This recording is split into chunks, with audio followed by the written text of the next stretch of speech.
जबलपुर गरीब नवाज कमेटी के द्वारा मानवता की एक बार फिर मिसाल पेश की है, जहां कटंगी झोपड़पट्टी में बिहार से आकर शहर में मजदूरी करने वाले मोहम्मद शरीफ की बीमारी के चलते उपचार के दौरान मौत हो गई। वहीं वृद्ध का शहर में कोई न होने के चलते जब इसकी सूचना गरीब नवाज कमेटी के इनायत अली को लगी तो वह मौके पर पहुंचे और बिहार में रहने वाले परिजनों से संपर्क किया। वहीं घर की स्थिति अच्छी न होने के चलते परिजनों ने आने में असमर्थता जताई, जिसके बाद गरीब नवाज कमेटी के इनायत अली के द्वारा मृतक मोहम्मद शरीफ का मंडी मदार टेकरी में विधि विधान से अंतिम संस्कार करवाया गया।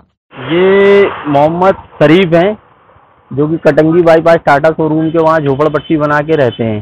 ये रहने वाले बिहार के हैं और ये काफ़ी समय से बिहार से यहाँ जबलपुर आके मजदूरी कर रहे थे। कल इनकी मौत हो गई और काफ़ी समय से ये बीमार भी थे। अब जब इनके परिवार से संपर्क किया तो इनकी मिसेज ने बोला कि भाई हम लोग आने में असमर्थ हैं और ये कार्यक्रम हम नहीं कर पाएंगे। उसके बाद गरीब नवाज कमेटी द्वारा मंडी मदार टेकरी में सुपुर्द खाक किया गया। लोगों को सट्टे की लत लगवाकर उन्हें कर्ज के दलदल में धकेलने वाले सट्टोरिया नरेश ठाकुर के घर को आज पुलिस प्रशासन ने जमींदोज करने की कार्रवाई की। पुलिस प्रशासन ने नगर निगम के साथ मिलकर कोतवाली थाना अंतर्गत सिंघई कॉलोनी स्थित उसके 3 मंजिला मकान को तोड़ना शुरू किया है। नरेश ने संकरी गलियों में सरकारी जमीन पर आलीशान मकान बना रखा था। प्रशासन के लिए मकान तोड़ने के लिए मशीन ले जा पाना मुश्किल था, जिसके बाद मजदूरों की मदद से भवन तोड़ने की कार्रवाई शुरू की गई। जानकारी के मुताबिक नरेश ने शासकीय जमीन पर अतिक्रमण कर 3 मंजिला आलीशान मकान बनवाया था। कोतवाली थाना क्षेत्र अंतर्गत सिंघई कॉलोनी में नरेश ठाकुर का एक 3 मंजिला मकान है और नरेश ठाकुर के विरुद्ध जुआ सट्टा के 60 से अधिक मामले पंजीबद्ध हैं। उसके विरुद्ध पिछले दिनों ही कार्रवाई की गई है और उसके बाद नगर निगम द्वारा सूचित किया गया कि अतिक्रमण करके बनाया हुआ है, तो अतिक्रमण किया गया हिस्सा नापजोख करके उसको हटाया जा रहा है और इसमें पुलिस सहयोग में लगी हुई है। भेड़ाघाट थाना अंतर्गत सड़क हादसे में 2 लोगों की दर्दनाक मौत हो गई, वहीं कई लोग बुरी तरह घायल हो गए। हादसा उस समय घटित हुआ जब एक बड़ी बस को ट्रक ने पीछे से टक्कर मार दी। पूरे मामले की जानकारी देते हुए भेड़ाघाट पुलिस ने बताया कि कल बुनियादी ट्रेवल्स बस से शादी समारोह में शामिल होने नरसिंहपुर लोग गए हुए थे और लौटते वक्त सेवर के पास टॉयलेट करने के लिए बस चालक द्वारा बस को किनारे रोक दिया गया। इसी बीच पीछे से आ रहे तेज रफ्तार ट्रक ने बस को पीछे से टक्कर मार दी, जिससे हनुमानताल निवासी जाहिद और मोहम्मद नसीम की मौके पर ही मौत हो गई। कल जबलपुर से कुछ लोग बुनियादी ट्रेवल्स की बस से गए थे शादी पार्टी में नरसिंहपुर। वहाँ से रात को वापस आ रहे थे। रात करीब 3 बजे जैसे ही तेवर पुल के पास पहुँचे, बस का ड्राइवर ने रोड के किनारे खड़ी कर दिया बस को लोगों को बाथरूम करने के लिए। उसी समय पीछे से ट्रक एक आया 12 चक्का, जिसने टक्कर मार दिया, जिसमें 2 लोग खत्म हो गए हैं। 5-6 लोग अस्पताल में भर्ती हैं, जिनका इलाज चल रहा है। बलदेव बाग कस्तूरबा गली नंबर 2 उजा पूर्वा में उस समय अफरा तफरी का माहौल निर्मित हो गया जब यहां स्थित एक मकान में भीषण आग लग गई। आग धीरे धीरे आसपास के घरों को भी अपनी चपेट में ले रही और वहां रखा हुआ सिलेंडर भी फट गया। स्थानीय जनों ने तत्कालीन दमकल विभाग को आगजनी की सूचना दी और स्वयं भी आग पर काबू करने का प्रयास करने लगे, लेकिन वह सफल न हो सके क्योंकि आग इतनी तेज धधक रही थी कि उसके पास पहुंचना भी नामुमकिन था।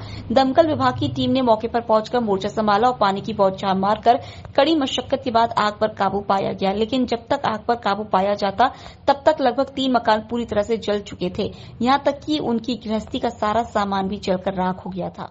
ये दिन का दूसरा हादसा है कि जब आग लगी और एक पूरा परिवार, एक किराएदार, उनका सब कुछ तहस नहस हो गया। उनके रखे हुए जो भी उन्होंने पैसा भी जोड़ के रखा था, उनके घर की पूरी सामग्री, उनकी सारी चीज़ें खाक हो गई।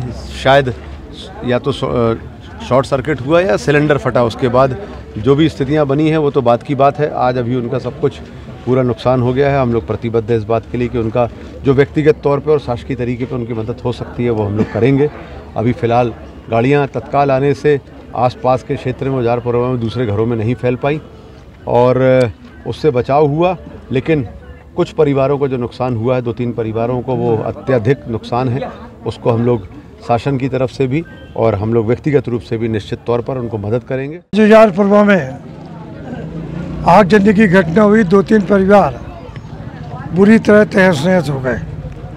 हम लोग सब यहाँ आए, महापौर जी भी उपस्थित हुए, पार्षदगण भी कुछ उपस्थित थे हम लोगों ने आगजनी की घटना देखी, बहुत दुखद है। महिलाएं भी बहुत दुखी हैं और हम सभी से जो बन सकेगा वो सब हम लोग इनकी मदद करेंगे और इनको फिर से खड़ा करने का प्रयास करेंगे। ये उजारपुरवा में गली नंबर 2 है, राकेश सेन का घर है।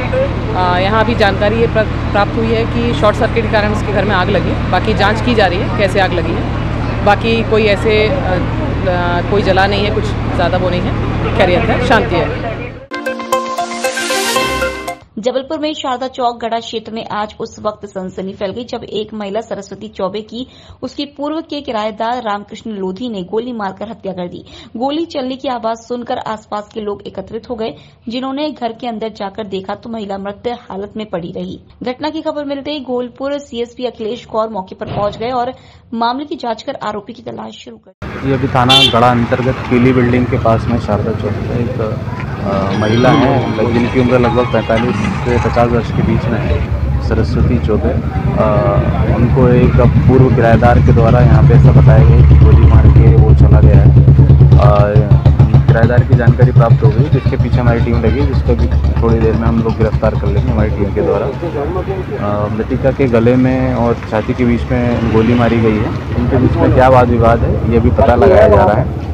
जो आरोपी है वो पहले इनके घर में किराए से रहता था और ऐसा प्रतीत होता है कि इसी को लेकर इनके बीच में वाद विवाद पूर्व से चल रहा है और स्थानीय लोगों द्वारा बताया गया है कि होली के टाइम पे भी कुछ विवाद हुआ था।